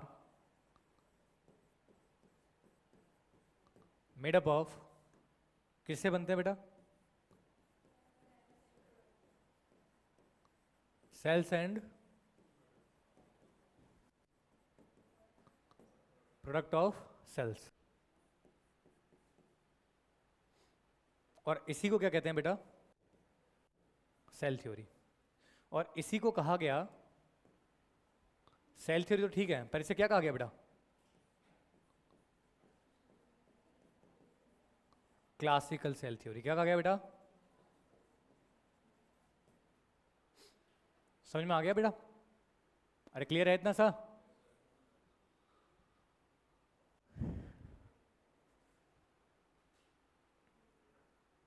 इसमें ध्यान रखना बेटा, जो हमारे पास श्वान है, क्या बोला बेटा आपको?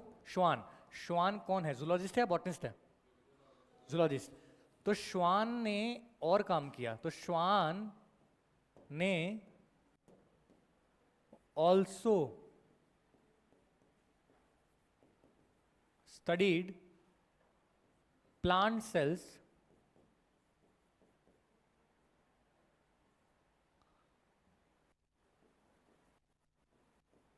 and stated that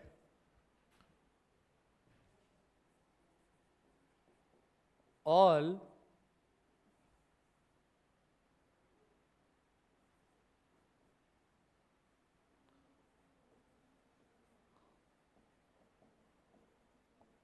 organisms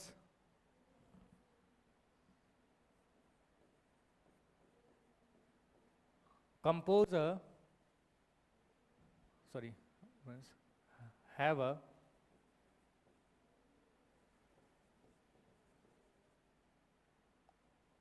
outer membrane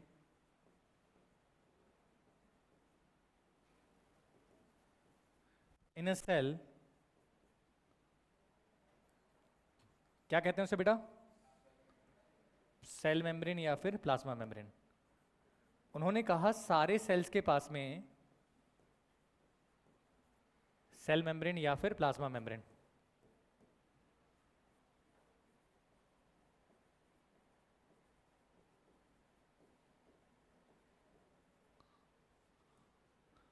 and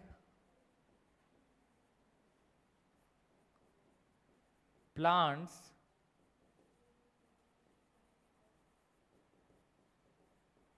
in addition to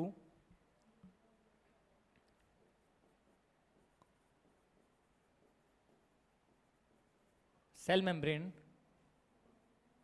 are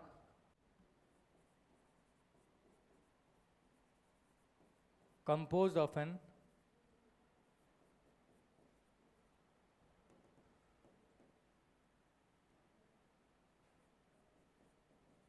extra outer layer called cell wall। देखो सभी का ध्यान यहाँ पे। सर बॉटनिस्ट कौन था? भाई मुंह से बोले, बॉटनिस्ट कौन था बेटा? बॉटनिस्ट कौन था? श्रीडन। श्वान कौन था? जूलॉजिस्ट। दोनों ने मिलकर क्या कहा? सारे ऑर्गेनिजम्स किससे बने हुए हैं? Cells and product of cells से। ठीक है सर। श्वान और ज्यादा चीजों में घुसा। उसने एनिमल सेल्स को भी देखा, प्लांट्स को भी देखा। तो पहली चीज तो उसने देखी कि भाई एनिमल सेल्स हो या प्लांट सेल हो, दोनों के पास में ये स्ट्रक्चर तो रहेगा ही। इसे क्या बोलेंगे बेटा? सेल। Cell membrane. क्या बोलेंगे बेटा? Cell membrane. प्लांट सेल्स के पास में in addition to cell membrane, क्या बोला बेटा मैंने? कि सेल मेम्ब्रेन तो है ही, सेल मेम्ब्रेन के अलावा भी एक बाहर स्ट्रक्चर है, इसे क्या बोल दिया बेटा? Cell wall. इसका मतलब सेल मेम्ब्रेन तो सब में कॉमन बन गया। अरे आया समझ में? इसका मतलब सेल मेम्ब्रेन तो सब में क्या बन गया बेटा? कॉमन। और सेल मेम्ब्रेन के अलावा भी सेल्स में क्या प्रेजेंट है बेटा? Cell wall. तो ये आपके पास में बन गया special feature of plant cells. अरे नहीं आया समझ में? मैं आपसे ये कह रहा हूं बेटा, ये तो ये आपके पास में सेल वॉल का होना क्या बन गया? एक स्पेशल फीचर किसका? प्लांट सेल्स का। किसका बेटा? प्लांट सेल्स का। समझ में आ गया? तो मैंने क्या लिखा है? Schwann also studies plant cells and stated that all organisms have an outer membrane in a cell called cell membrane. लेकिन क्या बोला बेटा मैंने आपको? लेकिन and plants in addition to cell membrane are also composed of an extra layer called cell wall. Clear है इतना सा? अच्छा, सेल मेम्ब्रेन को क्या भी कह सकते हैं बेटा? Plasma membrane. लिख लिया सबने? जल्दी लिखो। हो गया? जल्दी, do it fast.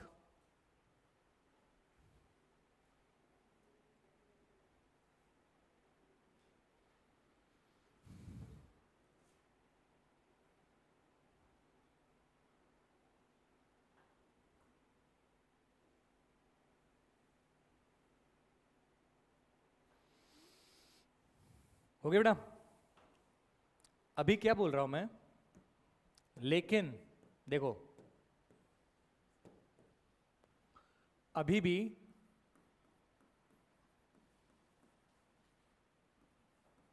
Cell theory was incomplete. बेटा क्यों?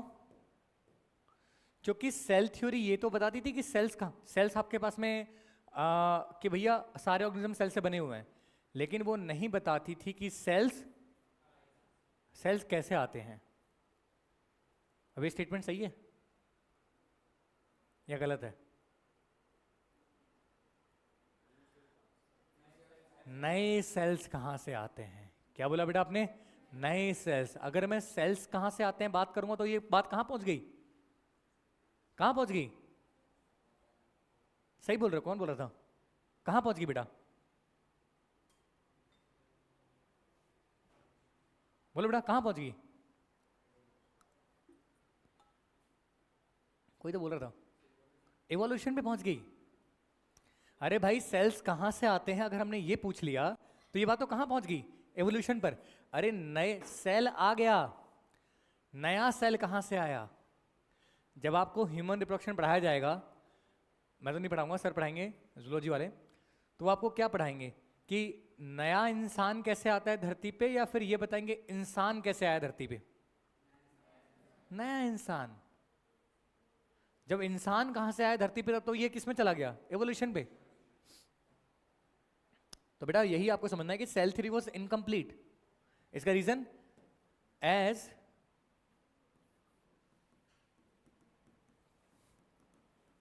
it did not explain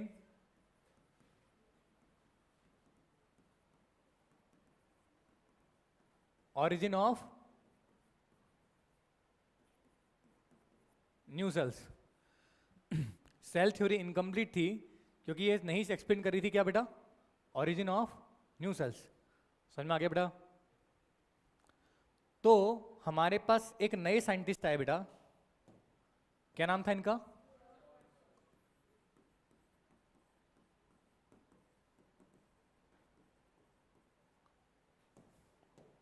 in the year, कौन सी साल?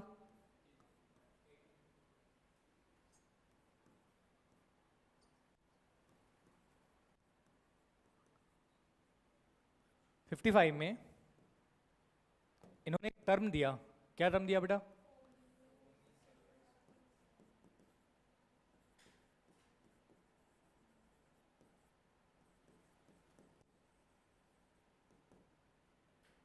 इसका मतलब क्या होता है बेटा?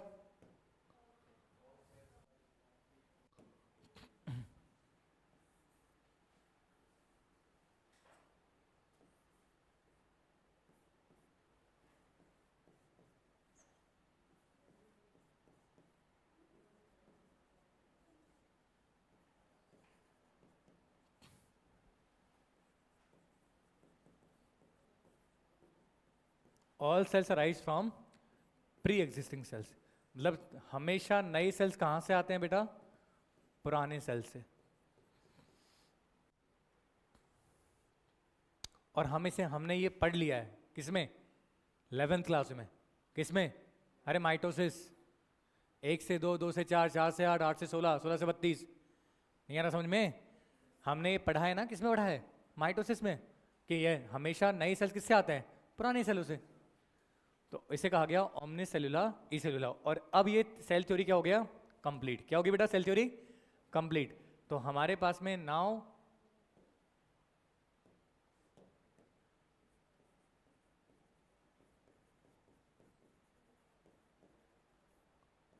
Cell theory was complete. And इसी को क्या कहा गया बेटा? Modern cell theory.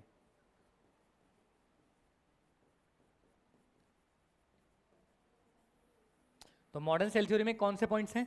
वो वाले तो हैं ही। कौन से? पुराने वाले, जिसमें क्या कहा गया है? All animals and all plants are made up of cells and product of cells. और सेकंड पॉइंट क्या है बेटा? New cells arise from pre existing cells. तो वो तो पहले वाला तो है ही, ये एडिशनल ऐड हो गया। समझ में आ गया? ठीक है भाई, अब ये भी हो गया। अगला हम पढ़ते हैं बेटा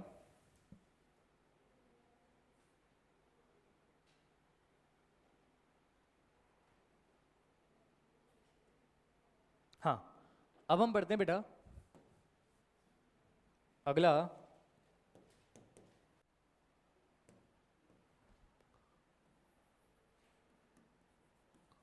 साइज या फिर शेप ऑफ सेल्स।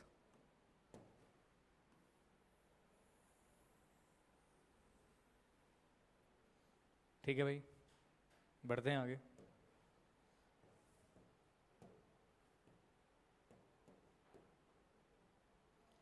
अच्छा, मैं आपसे एक सवाल पूछूंगा, मुझे सिंपल से बताना बेटा। अगर मैं एक सेल ये बना देता हूँ, ठीक है, मैंने एक ये सेल बना दिया। अच्छा, मैंने एक ये सेल बना दिया, और एक मैंने यहाँ पर ये वाला सेल बनाया। आप मुझे बताइए बेटा, को इनमें से प्रोकैरियोटिक सेल कौन सा है और यूकैरियोटिक कौन सा है बेटा? प्रोकैरियोटिक ये वाला है, यूकैरियोटिक वो वाला है। क्योंकि सर आपने प्रोकैरियोटिक पहले बोला, यूकैरियोटिक अपने बाद में बोला। बेटा बिल्कुल है ना, बिल्कुल जीरो के बैठ जाना, है ना, बिल्कुल जीरो के बैठ जाना। हमें कुछ नहीं आता। तुम्हारे जो आंसर्स है ना बेटा, वो मतलब 11th क्लास के बच्चों से भी खराब है। वैक्यूल आपको प्रोकैरियोटिक सेल में मिलेगा। प्रोकैरियोटिक का मतलब होता है बैक्टीरिया। क्या होता है? बैक्टीरिया। क्या होता है बेटा? बैक्टीरिया। बैक्टीरिया, क्या बैक्टीरिया बड़ा होता है या बैक्टीरिया छोटा होगा? छोटा होगा। तो कभी भी आपको कोई पूछे कि भैया साइज के हिसाब से देखना है, यूकैरियोटिक हमारा सेल, जिसमें हम यू का मतलब nucleus, true nucleus. True, you का मतलब क्या? ट्रू। कैरियन मतलब न्यूक्लियस, जिसमें true well defined nucleus present है। हमारा न्यूक्लियस, हमारे न्यूक्लियस वाला सेल, वो हमेशा बड़ा होगा, क्योंकि उसकी साइज बड़ी होगी, चीज़ें ज़्यादा है, कॉम्प्लिकेटेड होंगी। नहीं आया समझ में? और प्रोकैरियोटिक सेल हमेशा छोटा होगा। इसीलिए मैंने पहले प्रोकैरियोटिक कहा, बाद में यूकैरियोटिक कहा। मुझे लगा हाँ सर, प्रोकैरियोटिक यूकैरियोटिक। हमेशा ध्यान रखना, प्रोकैरियोटिक सेल हमेशा छोटा होगा, क्योंकि प्रोकैरियोटिक सेल रिप्रेजेंट करता है किसको? बैक्टीरिया को। किसको? और बैक्टीरिया की साइज हमसे, हमारे सेल से छोटी होती है। क्लियर है? तो बिल्कुल बेटा, कोई इसमें कोई शर्माने की बात नहीं है कि हमने गलत आंसर दे दिया। ना ना ना ना, आपको केवल इतना समझना है कि आपको अपना प्रीवियस नॉलेज बिल्कुल छोड़ देना है, क्योंकि आपका आंसर किससे पता लग रहा है कि आपको कुछ नहीं आ रहा है। ठीक है, इसीलिए हम कहाँ से पढ़ रहे हैं बेटा? जीरो से। समझ में आ गया? चलो भाई, तो मैं कहता हूँ मेरे पास में यहाँ पर ये कौन सा सेल हो गया? बट बोलो जल्दी से, कौन सा हो गया ये? यूकैरियोटिक। तो मैंने कहा सर ये यूकैरियोटिक सेल है।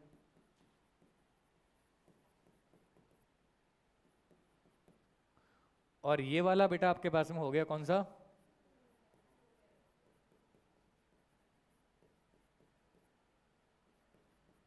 और प्रोकैरियोटिक सेल को टिपिकली रिप्रेजेंट किया जाता है किससे? बैक्टीरिया से। किससे बेटा? ठीक है। अब अगर, हाँ, मैं एक और चीज पे आता हूं बेटा।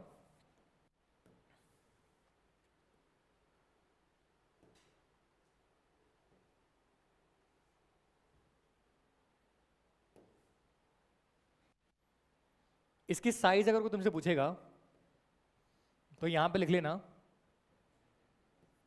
10 से 20 माइक्रोमीटर, ठीक है।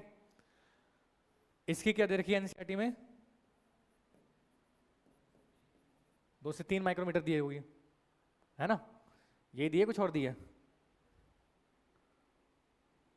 इसके 2 से 3 में लिखो बेटा, 1 से 2 लिख लो, एनसीईआरटी में 102 है, पर उतना ही है, 3 भी हो सकती है, बट एनसीईआरटी में लिखा वो लिख देते अपन 102 माइक्रोमीटर। समझ में आ गया बेटा? अब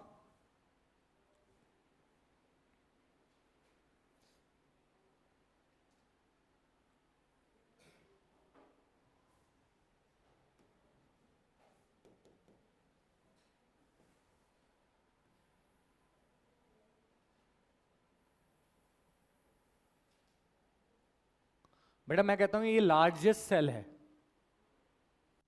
मैं कहता हूं ये लार्जेस्ट सेल है। क्या है बेटा ये?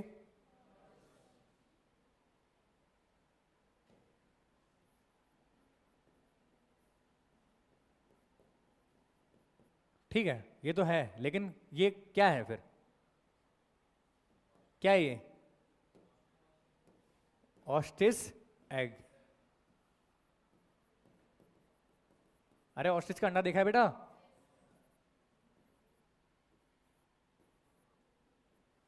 हाथ वैसे तो नहीं देखा, बट टीवी में देखा ही है। लगभग बेटा ये होता है आपके पास में 15 सेंटीमीटर एंड 1.4 केजी का। तो क्या आपको बड़ा नहीं लग रहा? बहुत बड़ा है। तो इसलिए बोलते हैं बेटा इसको क्या क्या बोलते हैं इसको अपन? बेटा बोलो, क्या बोलते हैं बेटा? लार्जेस्ट सेल, ठीक है।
क्या लग रहा है बेटा? क्या बना रहा हूं ये मैं?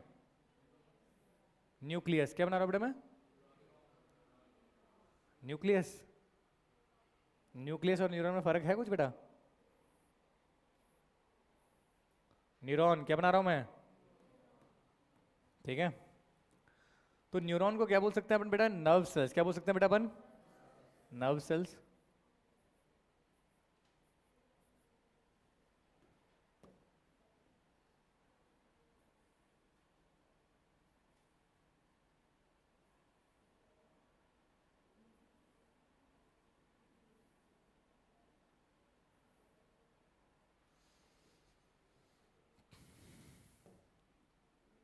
और मेन बात जो मैंने यहां पर लिखी है वो ये है कि ये चलो न्यूरॉन्स तो हैं ये, लेकिन ये होते हैं बेटा क्या? Longest sales.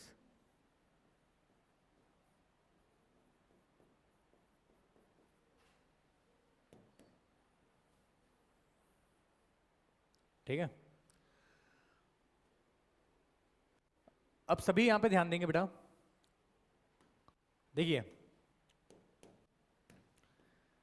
ये एक बैक्टीरिया है। क्या है बेटा? ये बैक्टीरिया। बैक्टीरिया के पास में हमेशा ध्यान रखना बेटा, एक ये वाली चीज होगी। क्या होगी बेटा? ये सेल वॉल। क्या होगी बेटा? Cell wall. तो बैक्टीरिया के पास में अगर मैं कहता हूं मेरे पास में बैक्टीरिया है, तो ये वाला पार्ट क्या हो जाएगा बताओ?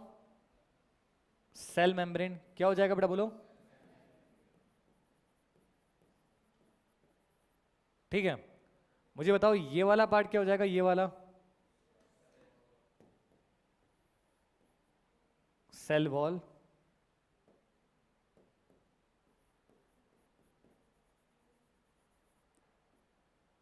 और हमेशा ध्यान रखना, बैक्टीरिया के पास में ये जो सेल वॉल है ये बनी होती है किसी स्पेशल चीज से, इसे बोलते हैं क्या,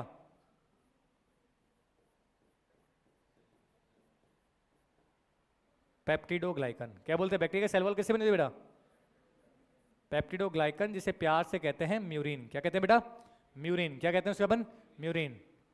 तो आप हमेशा ध्यान रखना बेटा, सेल मेम्ब्रेन के बाद क्या आ गया, सेल वॉल। सेल मेम्ब्रेन के बाद क्या आ गया, सेल वॉल। सर ये क्या पढ़ा रहे हो आप, क्या बता रहे हो सर, ये बेटा मैं क्या पढ़ा रहा हूँ, ये बैक्टीरिया। क्या पढ़ा रहा हूँ बेटा मैं, तो एक बैक्टीरिया के पास में ये चीज है, ठीक है, ठीक है। अब बैक्टीरिया पहले भी छोटा ही था, छोटा था। अरे यार मैं यहां बात करूं आपके पास में, तो यूकेरियोटिक सेल तो 10 से 20 माइक्रोमीटर का था, बैक्टीरिया तो आपके पास में कितना था, 1 से 2 माइक्रोमीटर का। और अगर मैं इसमें से भी इस सेल वॉल हटा दूं, मैं इसमें से भी, यहां पे गौर करेंगे सभी, यहां पे गौर करेंगे बेटा, अगर मैं इसमें से भी मैं सेल वॉल को हटा दूं, तो क्या ये बैक्टीरिया बचेगा अब, तो क्या ये और बड़ा बन जाएगा, छोटा बन जाएगा, ये और बड़ा बन जाएगा, छोटा बन जाएगा। तो बेटा अब ये अब ये यहां पर बन जाएगा क्या, माइकोप्लाज्मा। और माइकोप्लाज्मा के पास में यहां पर नो सेल वॉल।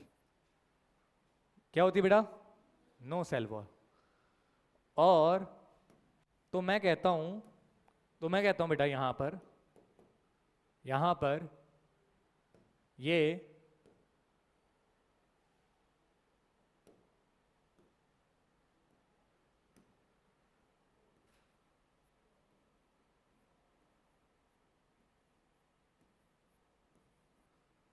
ये बन जाते हैं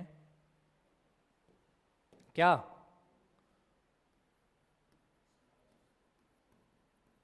स्मॉलेस्ट लिविंग सेल या फिर ऑर्गेनिज्म। अरे आए समझ में। और कौन है ये, माइकोप्लाज्मा। कौन है बेटा ये,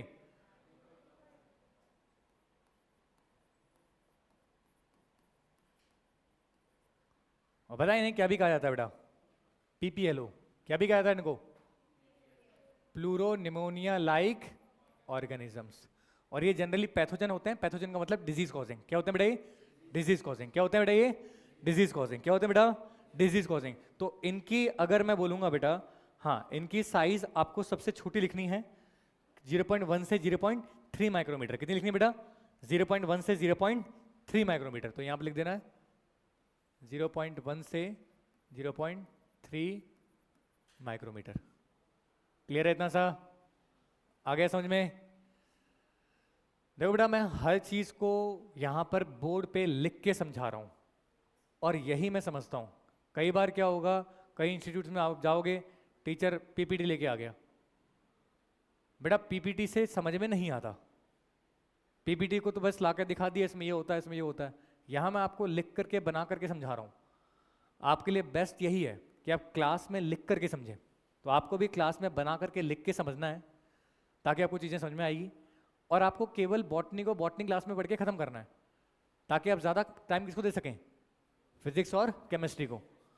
तो ये आपको साथ में करना है, ठीक है।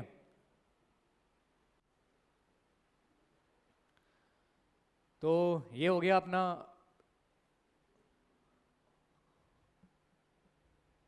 ठीक है। अब अगला जो पॉइंट है बेटा, वो हम पढ़ते हैं बेटा शेप। शेप के हिसाब से, किसके हिसाब से पढ़ते हैं अपन, शेप। तो शेप और लिख देता हूं मैं यहां पर। शेप तो ऊपर हेडिंग डाल रखी ना आप लोगों ने, ठीक है। तो मुझे बताओ, मेरे पास में कुछ शेप्स में लिखता हूं,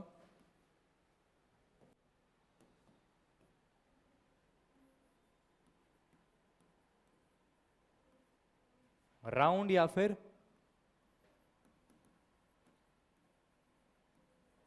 बाइकॉनकेव। दूसरी मैं लिखता हूं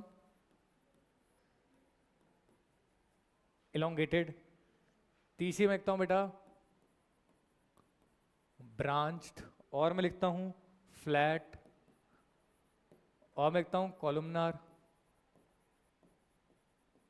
और मैं लिख देता हूं बेटा अमीबॉइड,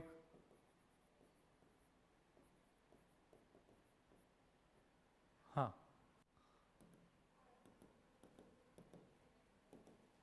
हाँ बताओ। पहले में आपके पास में क्या रहा बेटा?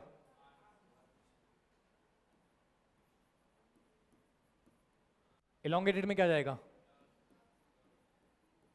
मसल सेल लिख दें अपन, ब्रांच में क्या लिख दें? नर्व सेल लिख दें। फ्लैट में क्या लिखने बताओ? ये आपके उसमें आएगा स्किन या फिर एपिथेलियल सेल्स, ये आपके नर्वस टिश्यू में आएगा बेटा, है ना। कॉलमनार में क्या लिखें बेटा बताओ? लाइनिंग ऑफ इंटेस्टाइन, क्या लिखोगे आप?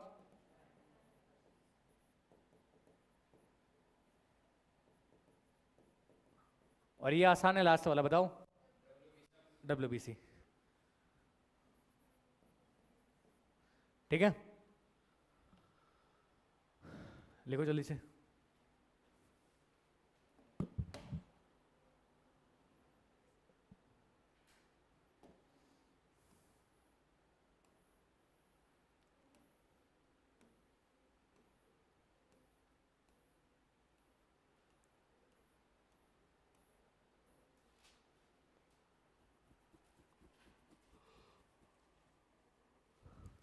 हाँ बेटा, तो आज क्या क्या पढ़ाया मैंने, जल्दी से रिवाइज करते हैं। सर आज आपने पढ़ाया कि हमारे पास में सेल हमारा बेसिक स्ट्रक्चर और फंक्शन यूनिट है। क्यों क्यों क्यों? क्योंकि anything less than a cell does not ensure independent existence, और सेल से इंश्योर करता है बेटा क्या? Independent existence. फिर मैंने कहा कि आपके पास में डिस्कवरी ऑफ सेल किसने? रॉबर्ट हुक, एंटरमेली हुआ, रॉबर्ट ब्राउन, ये अपन को बताइए। ये ब्राउन लिख दिया मैंने यहाँ पर, ब्राउन लाएगा ये, ठीक है, हाँ। फिर मैं कहता हूँ स्लीडन एंड श्वान जूलॉजिस्ट थे, स्लीडन एंड बॉटनी से, श्वान जूलॉजिस्ट थे। उन्होंने कहा कि सारे ऑर्गेनिजम्स बने हुए बेटा किससे? सेल्स और प्रोडक्ट ऑफ सेल से। इसे कहा गया कौन सी थ्योरी बेटा? Classical cell theory. लेकिन श्वान ने ये भी कहा कि सारे प्लांट्स हैं उनके पास में और एनिमल्स हैं उनके पास में, एक तो सेल मेम्ब्रेन तो सबके पास होती है, लेकिन प्लांट सेल्स के पास में सेल वॉल एडिशनल होती है, ठीक है। ये आपके पास में किसने कह दिया बेटा? श्वान ने। फिर श्वान के होने के बाद में फिर अपने पास में मैंने कहा कि ये सेल थ्योरी इनकम्प्लीट थी। क्यों? क्योंकि एक्सप्लेन नहीं करती थी कि भैया नए सेल्स का ओरिजिन कैसे होता है। तो हमारे पास रूडोल्फ वर्चो आए जिन्होंने 1855 में बताया कि ओमनी सेलुला ई सेलुला, इसका मतलब नए सेल्स हमेशा आते हैं बेटा कहाँ से? प्री एग्जिस्टिंग सेल से। इसे कहा गया बेटा आज की डेट में मॉडर्न सेल थ्योरी। तो मॉडर्न सेल थ्योरी में 2 पॉइंट्स आ जाएंगे। एक तो आपके पास में सारे ऑर्गेनिजम्स बने होते हैं सेल से, और नए सेल्स आते हैं प्री एग्जिस्टिंग सेल से, ठीक है। फिर मैं कहता हूँ बेटा मेरे पास में साइज और शेप के हिसाब से बात करूँ तो यूकेरियोटिक सेल्स और यूकेरियोटिक सेल 10 से 20 माइक्रोमीटर के होते हैं, प्रोकैरियोटिक सेल छोटे होते हैं 1 से 2 माइक्रोमीटर के। अगर मैं कहूँ सबसे बड़ा सेल तो कौन सा है बेटा? ऑस्ट्रिच का एग। और अगर मैं कहूँगा आपके पास में सबसे लंबे सेल्स कौन से हैं बेटा? लॉन्गेस्ट सेल्स हैं कौन से बेटा? न्यूरॉन्स। और ये आपके पास में ना आपके, अगर मैं कहूँगा कहाँ से, आपके लोअर, आपके मतलब नेक से ये एक्सटेंड कर दे सकते हैं टो तक, इतने लंबे हो सकते हैं बेटा, ये बड़े लंबे हो सकते हैं ना, मतलब पैर से लेकर यहाँ तक आ रहे हैं, तो सोचो कितने लंबे हो जाएंगे ये। तो फिर आपके पास में माइकोप्लाज्मा सबसे छोटे सेल्स हैं क्योंकि उनके पास में सेल वॉल नहीं होती हैं। लेकिन होते कैसे हैं? प्रोकैरियोट या यूकैरियोट? प्रोकैरियोट, क्योंकि बैक्टीरिया के मैंने बोला छोटा भाई है। ये जनरली पैथोजेनिक होते हैं। पैथोजेनिक का मतलब डिजीज कॉज करते हैं। क्या कॉज करते हैं बेटा? डिजीज कॉज करते हैं, ठीक है। फिर मैंने कहा मेरे पास में इनका शेप के हिसाब से round, elongated, branch, flat, columnar, amoeboid, ये आपके पास शेप्स हैं, ये आपको याद करने हैं। क्लियर है बेटा? चलो भाई, तो अगली क्लास में मैं आपको समझाऊंगा कि एक यूकैरियोटिक सेल और एक प्रोकैरियोटिक सेल में क्या डिफरेंस होता है। तो अगली क्लास में बेटा हम पढ़ेंगे यूकैरियोटिक सेल और प्रोकैरियोटिक सेल के बारे में। चलिए भाई, तो मिलते हैं अगली क्लास में। Thank you.